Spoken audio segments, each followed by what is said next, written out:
perpustakaan atau museum itu kayak semacam ada kegiatan digitalisasi gitu, jadi difotoin. Nah pas foto itu hilang, tidak ada, itu satu.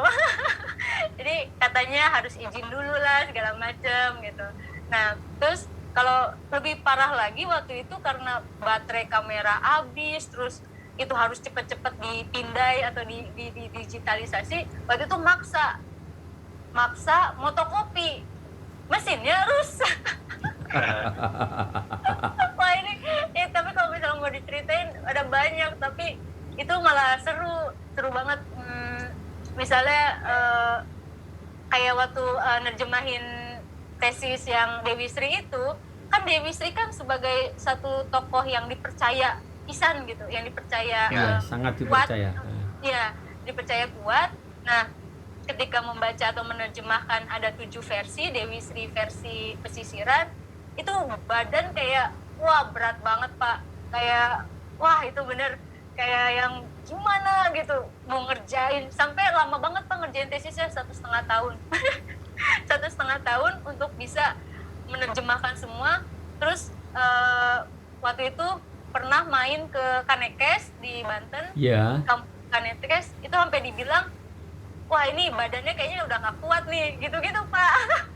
Jadi apa ya Pak, jadi harus ada ya intinya kayak ada percaya atau nggak percaya untuk bisa kayak semacam bukan mengosongkan diri tapi lebih ke izin gitu-gitu sih Pak. Kayak kalau ke candi-candi, apalagi kalau ke makam-makam gitu Pak. Tapi seneng sih Pak yang gitu-gitu. Ini Sinta Ridwan, Anda mempunyai satu talenta yang nggak banyak orang punya. Kepekaan seperti ini harus menjadi kekayaan atau senjata atau apalah keistimewaan yang Anda syukuri, karena ya ini yang tidak semua orang. Kalau tanya tentang bakat mungkin itu.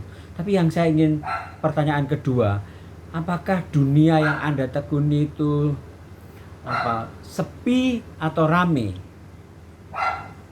Apakah memang ini satu bentuk lari eskapis dari dunia yang rame ini ke dunia yang lebih sepi, atau sebaliknya bahwa di tempat ini tidak sekaya yang Anda lihat?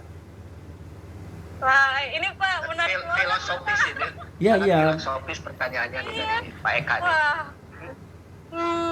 Pak jujur saya tuh seneng banget sebenarnya. Satu sisi merasa prihatin, tapi satu sisi saya seneng banget ketika ada ini masa pandemi ini, self karantin ini. Jadi sebenarnya saya lebih menyukai kegiatan sendiri,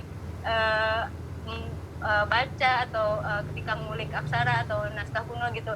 Ketika itu bener Pak, ketika di dunia nyata tanda kutip sendiri, sepi, hening, tapi ketika masuk ke dalam bacaan-bacaan itu atau aksara-aksara itu ya itu malah kaya atau rame Pak. Jadi sebenarnya kayak berkomunikasi gitu Pak. Kalau orang lain mungkin ngelihatnya kayak orang gila yang ngomong sama benda mati, tapi padahal itu kayak semacam ada kayak semacam komunikasi itu sih Pak. Ya nanti sesudah COVID ini selesai, saya sarankan Anda mengunjungi tempat-tempat yang lain. Saya sarankan ke Vesuvius misalnya, ke Pompei. Itu kota yang terbenam itu. Pasti Anda akan mengalami hal-hal yang lebih ajaib ya. Mesir juga, Yunani juga ya. Belum sempat. Ya. Di Indonesia ini ada beberapa tempat yang memang kaya. Ada satu pertanyaan terakhir, apa hubungannya Jawa Barat dengan Jawa Timur di dalam kuno? Kalau wah Bapak nih pasti mau nyambungin ke ini. Pujangga Manik itu kan berjalan kaki dari Pajajaran ke Singasari ya. Percintaan ini loh Pak, percintaan. Sampai Bali ya. Atau Empu Baradah yang menyeberang Selat Bali dengan teratai dengan bunga-bunga yang terapung di air itu.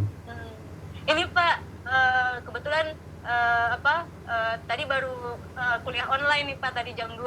Nah dosen saya ini suka cerita banget soal Jawa Timur, khususnya era-era Majapahit. Nah lebih sering lagi kalau misalkan suka cerita-cerita misalnya ada beberapa manuskrip juga yang menyebutkan soal istri-istri raja-raja di Jawa Timur itu dari Jawa Barat, Pak. Makanya kenapa kenapa Hayam Wuruk ingin memperistrikan Dyah Pitaloka itu karena memang sudah ada silsilahnya gitu, Pak. Gitu, Pak. Jadi kayak semacam sebenarnya ikatannya ikatan ibu dan anak atau saudara sebenarnya. Cuman kayaknya ada satu permasalahan yang sebenarnya udah selesai sebenarnya itu. Karena makam-makam yang gugur di Jawa Timur itu ada makamnya di Jawa Barat sendiri gitu.